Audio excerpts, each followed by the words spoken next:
మీరు మొన్న జరిగిన సార్వత్రిక ఎన్నికల్లో పల్నాడు ఎస్పీగా పనిచేశారు. ఆనాటి ఆ ఎస్పీ విధులు, దానికి సంబంధించి మేము రిపోర్ట్ చేసున్నాం ఆనాటి పల్నాడు దురాఘాతాల మీద. మీరు యూనిఫామ్ వేసుకుని మీరు కండక్ట్ చేసిన ఫస్ట్ ఎలక్షన్ అది. ఆ ఎలక్షన్లో ఎంతో చేదు అనుభవాలు. మీరు జనరల్గా పోలీస్ అవ్వాలనే కళ, దానికి సంబంధించి మీరు ఆ ఎన్నికల రణక్షేత్రంలో పాల్గొనటం, దాంట్లో వికృత రాజకీయం పడగలో మీరు పనిచేసి రావటం, ఒక ఇబ్బందికరమైన పరిస్థితులను ఎదుర్కోవటం, నిజంతో సంబంధం లేకుండా అన్యాయంగా మీతో పాటు ఇంకొక మీ కొలీగ్ ఐపీఎస్ కూడా అనంతపురం జిల్లాలో అమిత్ బర్దర్ అతను సేమ్ అలాంటి పరిస్థితి ఉన్నాయి. ఏం జరిగింది అసలు అప్పుడు? April 4th through Election Commission of India నన్ను పల్నాడు ఎస్పీగా పోస్ట్ చేశారండి. It was 36 days away from polling day. Palnadu, as everybody knows, చాలా complicated and most problematic district, particularly for election time. అక్కడ అట్లాంటి ఛాలెంజింగ్ టాస్క్ ఇచ్చిన తర్వాత నేను వెళ్ళి డే 1 నుంచే చాలా కష్టపడటం జరిగింది. అక్కడ ఏమేమి సమస్యలు ఉన్నాయి, ఏ గ్రామాల్లో ఎట్లాంటి వర్గపోర్లు ఉన్నాయి, ఇదంతా చూసుకొని దానికి సరిపడా కౌంటర్ మెజర్స్ చేయడానికి ముందు నుంచి చర్యలు తీసుకున్నా కూడా కొంత ఫోర్స్ డెఫిసిట్ అనేది కూడా ఉంది. దాంతోపాటుగా స్టాఫ్ ఎవరైతే ఉన్నారో వాళ్ళందరినీ కొంతమందిని ప్రీ పొజిషన్ చేసుకోవడం జరిగింది. ఎలక్షన్ జరిగే టైంలో వీళ్ళైతే మనకి ఫేవరబుల్గా పనిచేస్తారు, ఇట్లాంటి కొంత ప్రీ పొజిషన్ చేసిన స్టాఫ్ ఉండడం, ఇన్స్ట్రక్షన్స్ ఏవైతే ఇస్తున్నామో, anything is a team effort. నేను ఒక్కడిని అన్ని చోట్ల అన్ని సమయాల్లోనూ ఉండలేను. సో ఆ టీమ్ ఎఫర్ట్ అనుకున్నంత బాగా బయటికి రాకుండా వీళ్ళందరూ కొంతమంది అబద్ధాలు చెప్పడం, కొంతమంది చెప్పిన ఇన్స్ట్రక్షన్ క్యారీ అవుట్ చేయకపోవడం, ఇట్లాంటి సమస్యలు కొంత తలెత్తాయి. బట్ ఫార్చునేట్లీ అదంతా it is behind me now. ఎవరైతే seniors, colleagues, friends, whoever stood by me during that time, I'm very thankful and grateful to all of them. ఆనాటి ఘటనలో ఆ సహాయ నిరాకరణ లాంటి పరిస్థితి ఏదైతే ముందస్తు వ్యూహం ప్రకారం మీ కింద సిబ్బంది చేసినటువంటి ఆ పనులకి దాదాపు మీరు ఏదైతే ఆ ఎన్నికల సమయంలో మీరు ప్రయాణించే ప్రాంతాల్లో ఒక రకంగా మీ మీద హత్యాయత్నం లాంటి పరిస్థితి, ఒక భయంకరమైన సినిమాల్లో చూపించినట్టు బీహార్ తరహా వ్యవహారంలో ఉన్న ఘటన. అప్పుడు మీకు ఏమనిపించింది sir? Definitely it was a very tough time అండి. ఆ రోజున ఎక్కడైతే 1-2 చోట్ల డైరెక్ట్గా పోలింగ్ స్టేషన్ దగ్గర గొడవలు జరిగాయో ఆ ప్రదేశాలకి నేనే వెళ్ళటం జరిగింది. That day only one thing was running in my mind. ఏమి జరిగినా సరే పోలింగ్ ఆగకూడదు. ఎక్కడ గొడవ జరిగినా నేను రీచ్ అవ్వగలిగే దూరంలో ఉన్న చోట్లన్నిటికీ నేనే నా దగ్గర ఉన్న ఫోర్స్ని తీసుకొని వెళ్ళటం జరిగింది. Everywhere we ensured that polling must be continued. ఎక్కడైతే గొడవ జరిగిందో వెంటనే అక్కడ అందరినీ చెల్లాచెదురు చేసి మళ్ళీ నార్మల్సీ రెజ్యూమ్ చేసి మళ్ళీ క్యూలో మనుషుల్ని నుంచోపెట్టి పోలింగ్ స్టార్ట్ చేయడం కోసం అన్ని ఎఫర్ట్స్ పెట్టడం జరిగింది. మీరు అన్నట్టు చాలా వైలెంట్ బిహేవియర్తో కూడా పబ్లిక్ మీదకి రావడం జరిగింది. అయినా కూడా we stood. That is when all the training helps. మన స్ట్రెంగ్త్ ఆఫ్ క్యారెక్టర్ చూపించాల్సిన రోజు ఇది. ఎట్టి పరిస్థితుల్లోనూ పోలింగ్ ఆగకూడదు అనుకున్నాం. And I'm very happy to say మన స్టేట్ యావరేజ్ 82.3% అయితే పల్నాడు జిల్లాలో 86% పోలింగ్ జరిగింది ఆ రోజున, డిస్పైట్ ఆల్ దీస్ ఇన్సిడెంట్స్. ప్రాణాలు పణంగా పెట్టి నాటి ఎన్నికల రణక్షేత్రంలో ముందుకు దూకారు.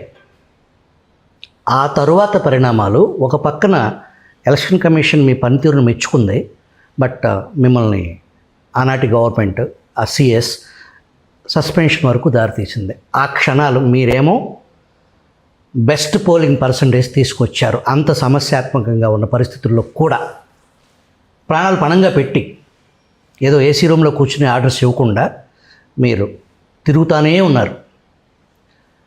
ఆ పరిస్థితి మిమ్మల్ని సస్పెన్షన్కి దారి తీసినప్పుడు ఎలా ఫీల్ అయ్యారు?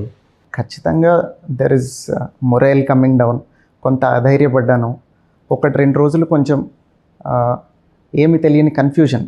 ఇంత ఎర్లీ స్టేజ్ ఆఫ్ కెరియర్లో నన్ను election Commission of India post చేస్తే నా మీద చర్యలు మళ్ళీ ఎలక్షన్ కమిషన్కి రికమెండ్ చేయటం, ఇట్లా జరిగిందేంటి అని 1-2 రోజులు కొంత అధైర్యపడ్డా కూడా ఆ 2 రోజుల్లోనే చాలామంది సీనియర్స్ నాతో మాట్లాడి ధైర్యం చెప్పడం జరిగింది. ఒక సీనియర్ ఆఫీసర్ చెప్పిన మాట, అన్ని ట్రాఫిక్ రూల్స్ ఫాలో అవుతూ నువ్వు పద్ధతిగా ట్రావెల్ చేస్తుంటే కూడా అప్పుడప్పుడు సమ్వేర్ వేరే వెహికల్ వచ్చి నీకు తగలొచ్చు, యాక్సిడెంట్ జరగచ్చు, ఇది అట్లాంటి ఇన్సిడెంట్ అనుకో, యూ డిడ్ నథింగ్ రాంగ్.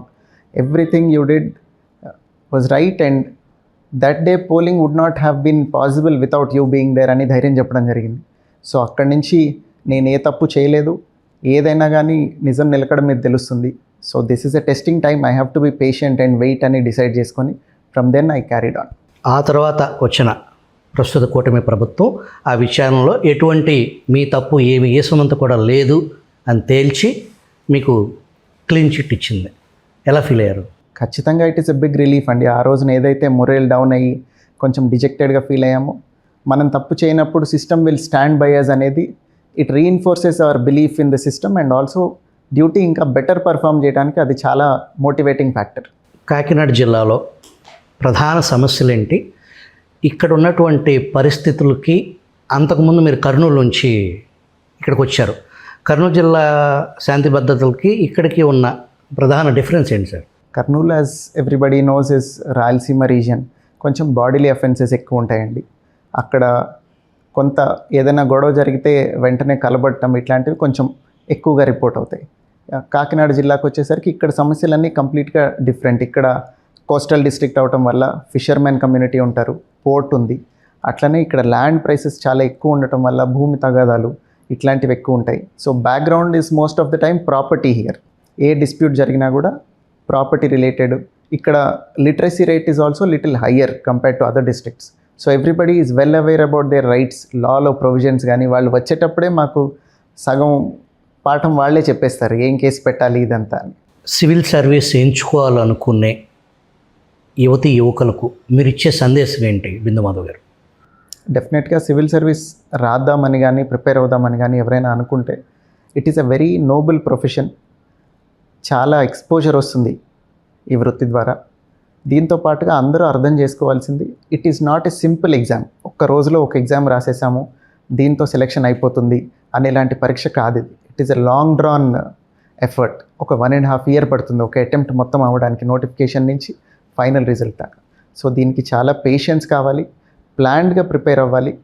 అట్లనే సిలబస్ ఎంత వాస్ట్ అనే దానికన్నా మనం ఏమేమి ప్రిపేర్ అవుతున్నామో దానిలో కొంత perfection and depth of knowledge కనుక ఏం చేస్తే సెలెక్షన్ చాలా ఈజీగా ఉంటుంది.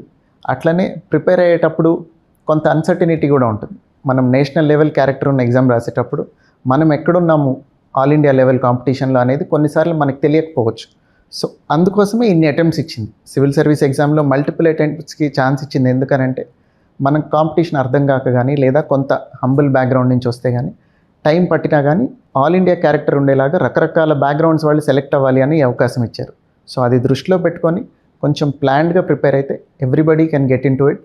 ఇప్పుడు నేను ఒక యావరేజ్ అకాడమిక్ బ్యాక్గ్రౌండ్ నుంచి వచ్చి నేను సెలెక్ట్ అయ్యాను. అట్లనే చాలామంది చాలా ప్రీమియర్ అకాడమిక్ ఇన్స్టిట్యూషన్స్ నుంచి వచ్చి సెలెక్ట్ అవుతారు. So this exam gives a level playing field for rural, urban people. ముందు నుంచి అకాడమిక్ బ్యాక్గ్రౌండ్ బాగున్న వాళ్ళు, కొంత యావరేజ్ అకాడమిక్ బ్యాక్గ్రౌండ్ ఉన్నవాళ్ళు అందరూ రాయొచ్చు ఈ ఎగ్జామ్, ప్రొవైడెడ్ కొంత పర్సివరెన్స్. మొట్టమొదటి రోజున మనకి ఎట్లాంటి ప్యాషన్ అండ్ జీల్ ఉందో ఈ ఎగ్జామ్ రావాలి అని, సెలెక్ట్ అయ్యే రోజు దాకా ఆ ప్యాషన్ అండ్ జీల్ కనుక కంటిన్యూ చేస్తే ఎవరైనా సెలెక్ట్ అవ్వచ్చు. అండ్ సెలెక్ట్ అయిన తర్వాత కూడా it is a very noble profession. There are few moments in job it will make it feel worthwhile. ప్రతిరోజు అట్లాంటి ఇన్సిడెంట్స్ రాకపోయినా కూడా సమాజంలో మనం కొంత మార్పు తీసుకురావడానికి కానీ ఎవరికైనా హెల్ప్ చేయడానికి కానీ చాలా వాస్ట్ ఆపర్చునిటీస్ ఉన్న జాబ్ ఇది. సో ఖచ్చితంగా you will feel fulfilled and satisfied ఇట్లాంటి ప్రొఫెషన్లో. So anybody who is attempting must keep these things in mind.